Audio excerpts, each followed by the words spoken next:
Olá, turma, tudo bem com vocês? Vamos continuar então a disciplina de farmacotécnica. Hoje é a nossa quarta aula, teórica, e nas aulas passadas nós falamos um pouquinho sobre solução, Nós começamos as formas farmacêuticas líquidas e o nosso papo foi com as soluções. Então vocês devem lembrar que na solução eu tenho uma mistura homogênea. O que significa isso? Que o soluto, que ele pode ser tanto uma partícula sólida quanto uma partícula líquida, geralmente sólida, Mas que esse soluto, ele possui total solubilidade com o seu veículo, ou seja, com o solvente. E o solvente sempre vai ser um líquido, geralmente a água. Então, quando eu faço uma mistura entre um sólido, que vamos colocar ele aqui como nosso princípio ativo, e um líquido, que é o nosso solvente, por exemplo, a água, toda vez que eu faço essa mistura e dá algo solúvel, dá uma mistura homogênea, eu falo que nós estamos diante de uma solução. Nós até fizemos o xarope lá na sala de aula, lá no laboratório, e vocês viram que o xarope, ele é uma mistura homogênea, ou seja, apenas uma fase. Eu não tenho a separação, do sólido com o líquido. Eu não tenho a presença de cristais, eu não tenho a presença de partículas no fundo do recipiente. Então, isso é característica de uma solução. Hoje a gente fala sobre suspensão. Então, a gente tem que prestar muita atenção no que nós estamos preparando para que não ocorra tanto erro na farmacotécnica quanto o erro de administração. Então, vamos lá. O que é uma suspensão? Então, a gente continua na forma farmacêutica líquida. Então, só que dessa vez é uma mistura heterogênea. O que significa isso? O soluto, vamos colocar aqui que é a partícula sólida, nosso princípio ativo, não é totalmente solúvel no solvente, tá? Ele não apresenta essa solubilidade, tá? Essa solubilidade, ela pode ser mínima, tá? Então, na hora que eu misturo, que eu faço a homogeneização, momentaneamente ocorre uma mistura. Porém, se ficar em repouso, ocorre a separação das fases. Então, eu começo a ter a presença do quê?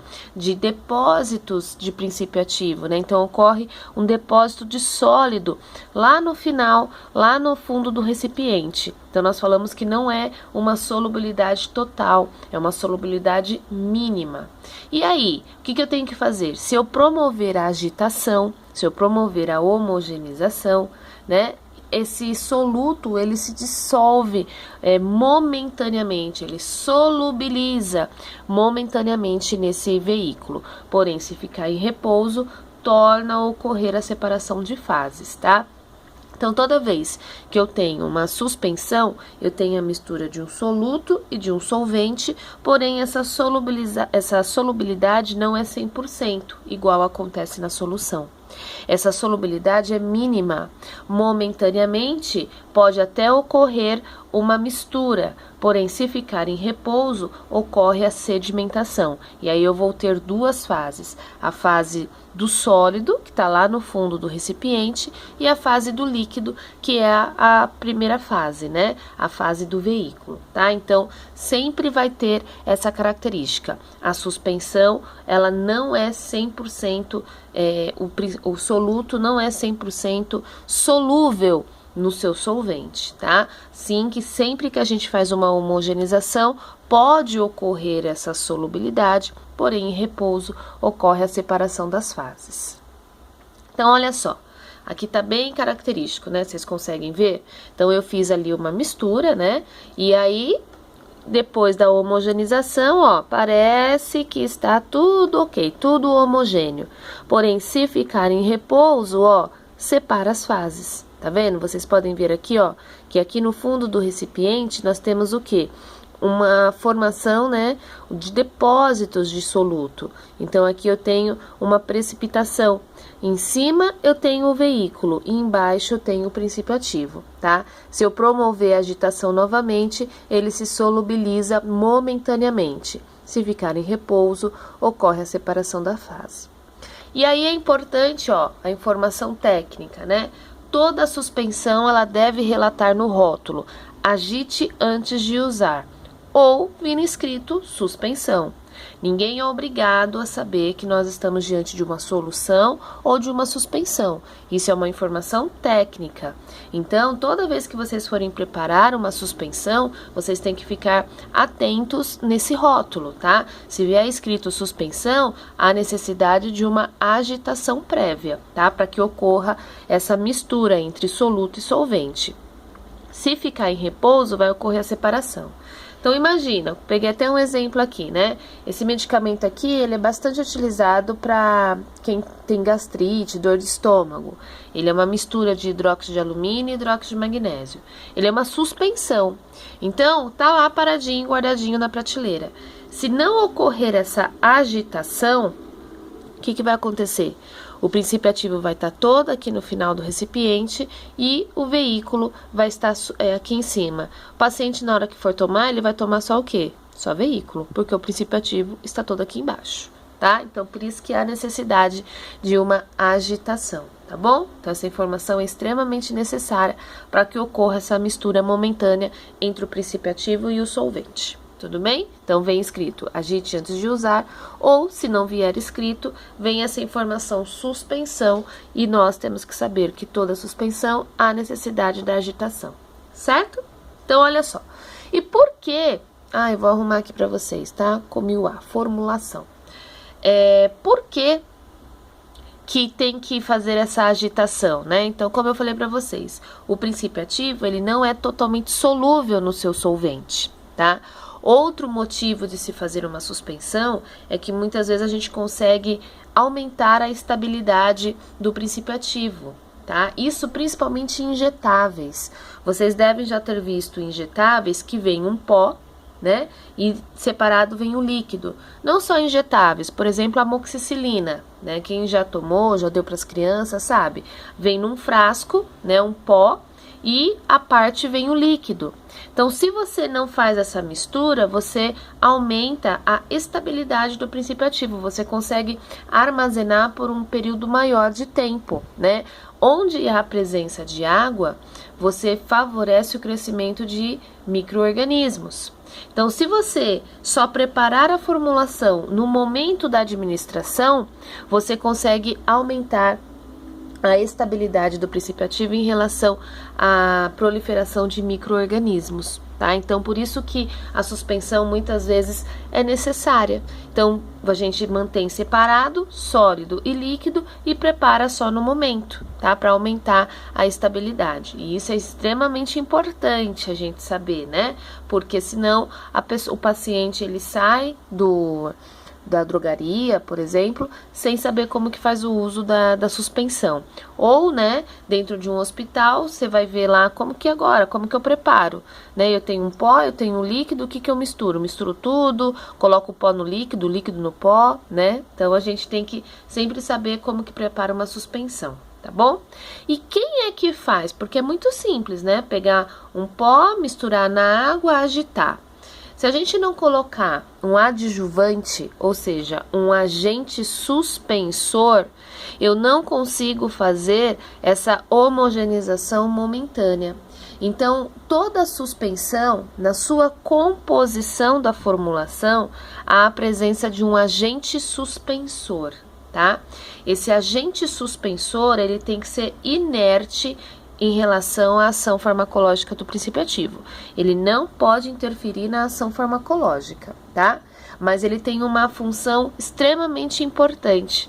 É ele que faz com que o pó se ressuspenda naquele veículo, né? Para que senão ele vai ficar sedimentado no fundo do recipiente. Então, quando eu coloco um agente suspensor, ele faz com que esse pó, no momento da agitação, né, ele se ressuspenda dentro daquele recipiente e consiga promover a solubilização momentânea desse princípio ativo no solvente, tornando possível a solubilidade, tá bom? Então, toda suspensão tem a presença de um agente suspensor. Qual que é a função do agente suspensor? Ele tem a função de ressuspender o soluto, ou seja, o princípio ativo, no veículo para promover a solubilidade momentânea, tá? Lembrando que todo agente suspensor tem que ter ação inerte em cima da ação farmacológica do princípio ativo, ou seja, ele não pode interferir na ação farmacológica do medicamento, certo? Aqui eu passei para vocês uma listinha, tá? Não precisa se decorar isso daí, é só uma informação sobre todos não, né? Alguns agentes suspensores que existem para que a gente possa trabalhar, tá? Os mais utilizados, que a gente vai trabalhar bastante, CMC, carboximetilcelulose, tá? Carbopol, bastante conhecido aí agora, principalmente nessa época de álcool em gel, né? Utilizou bastante carbopol para poder fazer o gel de álcool em gel, tá bom?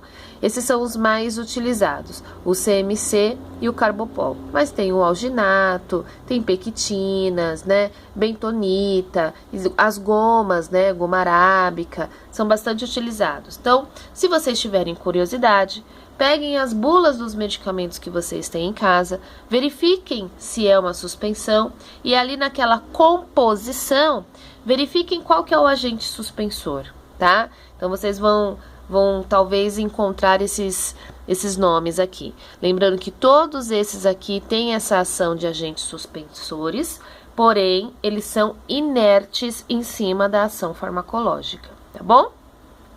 Olha só, aqui, em relação ao pH, toda vez que a gente coloca um agente suspensor, a gente, no caso de dermocosméticos, né, a gente tem que tomar cuidado para ver se não muda o pH da formulação, né? Então, vamos supor, ó, o CMC, ele sempre vai ficar, eu posso utilizar em formulações que apresentam um pH de 2 a 10, tá? Então, ele é bem versátil, o CMC, tá? Ó, o carbopol, ele já trabalha de 5 a 11. Então, se eu tiver uma formulação onde um pH é 3, um pH é 2, o carbopol não é muito indicado, o CMC já é mais indicado, tá? Então, o CMC, ele tem uma faixa de pH bem mais segura, por isso que ele é bem utilizado, tá bom? Só curiosidade, gente, só para que vocês verifiquem que a gente acaba sempre olhando até pH de formulações dermocosméticas, tá? Então, olha só, qual que é a vantagem de preparar uma suspensão? Então, vocês viram que eu consigo ter uma variedade de vias de administração, né? Eu posso fazer uma via oral, então eu tô falando ali de uma suspensão oral, né? Então, de uma amoxicilina, como eu falei pra vocês, aonde eu tenho sólido, eu tenho líquido e eu misturo ali no momento da administração, tá? Com isso, com esse preparo no momento da administração, eu consigo aumentar o quê? A estabilidade do princípio ativo, né? Então, eu consigo ter mais segurança para evitar a proliferação de bactérias, tá bom? Eu posso colocar adjuvantes ali, né? Eu posso colocar um edulcorante, se eu estiver falando de uma via de administração, via oral. Eu posso colocar um edulcorante, então colocar uma substância lá que pode dar um gostinho mais agradável, um cheirinho de morango, um gostinho de morango, tá? Então eu consigo trabalhar com essa ação desses adjuvantes, tá? Nas formas farmacêuticas injetáveis, então na forma da administração parenteral, eu também posso ter a presença, né, de suspensão, só que eu tenho que tomar um cuidado, eu tenho que verificar se é uma suspensão. Se for uma suspensão, essa via de administração intramuscular, por exemplo, eu vou aplicar dentro do músculo do paciente, esse injetável, eu tenho que fazer o quê? Agitar antes, porque senão eu vou só aspirar veículo e o princípio ativo está todo no final do recipiente, tudo no fundo do recipiente. Então, eu tenho que tomar muito cuidado, tá? Eu consigo ter uma variedade de vias de administração, eu consigo aumentar a estabilidade do princípio ativo, mas eu tenho que conhecer a técnica de preparo. Essa é uma desvantagem, né? Porque toda a suspensão, ela vai ter um custo maior. Por quê? Porque eu estou colocando esse agente suspensor. Isso daqui custa caro, né? Não é tão simples fazer como um xarope que vocês fizeram lá. Água, açúcar, leva no fogo, homogeneiza, pronto, acabou, né? Então, todo agente suspensor assim que adicionado na formulação, aumenta o custo da formulação. Então, eu tenho um custo maior. Eu tenho que conhecer a farmacotécnica, né? Então, eu tenho que saber que toda suspensão há necessidade de uma agitação. Se eu não tiver esse conhecimento, eu acabo fazendo a administração errada. Se eu não promover a agitação prévia, eu acabo administrando de forma errada a medicação no meu paciente, tá? Ou, se eu não passar essa informação para o paciente, ele vai fazer o uso de forma incorreta. Então, passei aqui para vocês só alguns exemplos para que vocês tenham uma noção. Olha só, insulina, né? A insulina, ela é uma suspensão. Não sei se dá aqui para vocês perceberem, né? Aqui tá um pouquinho mais branquinho, leitoso, aqui já tá um pouquinho mais transparente. Então, toda vez que eu vou fazer a administração de uma insulina, eu preciso promover o quê? A agitação. Ela é uma suspensão, tá? Então, se vocês olharem aqui, tá escrito aqui, uma suspensão, tá? Então, a gente tem que agitar antes de usar. Vem essa informação aqui no rótulo, tá? Então, eu promovo a agitação para quê? Para que ocorra a solubilidade do princípio ativo com o veículo, tá? Então, olha só, aqui eu tive essa homogeneização momentânea, né? E aqui está em repouso, ocorreu a separação. Então, não tem como a gente aplicar dessa maneira, a gente tem que agitar antes. A famosa bezetacil, né? A penicilina, é outro tipo de suspensão injetável. Então, a penicilina aqui dentro vem um pó, junto vem um frasco de água destilada. Ocorre, então, a gente pega essa água destilada, coloca aqui dentro desse frasco, né? E promove o quê? A agitação. E eu tenho que promover essa agitação de forma perfeita para que ocorra essa solubilização momentânea. Então, na hora que a gente prepara a bezetacil para aplicar, quem faz a aplicação é o pessoal da enfermagem, né? Mas na hora que ocorre essa homogeneização, tem que ser uma aplicação rápida. Por quê? Porque nós sabemos que a suspensão ocorre a separação de fase. Então, eu não posso correr o risco dessa preparação ficar princípio ativo aqui no fundo do recipiente, tá? Então, homogeneizou de forma constante, né? Aspirou e aplicou. Por isso que dói também, né? Porque a aplicação tem que ser rápida. Olha só, um anticoncepcional, as meninas devem conhecer, Depo-Provera. É uma suspensão. Então, antes de fazer a aplicação, há necessidade da homogeneização, senão não ocorre a aplicação do princípio ativo, tá? Então, aqui eu só quis mostrar para vocês as suspensões injetáveis. Agora, olha só, suspensões orais. Então, por exemplo, o Alivium, nome comercial, a fórmula é ibuprofeno. Olha só, suspensão oral. O que há necessidade, então? De agitar antes de administrar para o paciente, tá? Então, sempre que estiver escrito suspensão, há necessidade da agitação prévia. Olha aqui de novo o Milanta, né? E fica como exemplo o leite de magnésia também, essas suspensões, né, que tem a ação, suspensão oral, que serve para dores de estômago e gastrite. Então, a necessidade da agitação. Outro antibiótico aqui, cefalexina, ela vem escrito, suspensão. Então, há necessidade do quê? Da agitação. Tá bom, gente? Então, qual que foi o intuito aqui dessa aula de hoje? Mostrar para vocês que existem dois tipos de mistura. A homogênea, que são as soluções, e as heterogêneas, que são as suspensões. Heterogênea significa que não mistura-se totalmente, né? Então, eu tenho a separação de fases. O soluto e o veículo, tá? O princípio ativo e o veículo. E para que eu possa fazer essa ressuspensão, para que eu possa ressuspender esse princípio ativo que fica lá no fundo do recipiente, há necessidade de adicionar os agentes suspensores, por exemplo, o CMC, tá? Esse agente suspensor, ele tem essa ação, ressuspender o princípio ativo no soluto para promover a solubilidade momentânea. Mas se essa formulação, se essa suspensão ficar em repouso, vai ocorrer a separação das fases, tá? Com isso, toda vez que for administrar uma suspensão, há necessidade da agitação prévia, certo? Em breve, nós iremos preparar suspensões lá no laboratório e aí vocês vão ver pessoalmente o que é essa separação de fases. Vocês vão preparar, vocês vão ver que, misturou, deixe em repouso, ó, separou as fases. Tudo bem?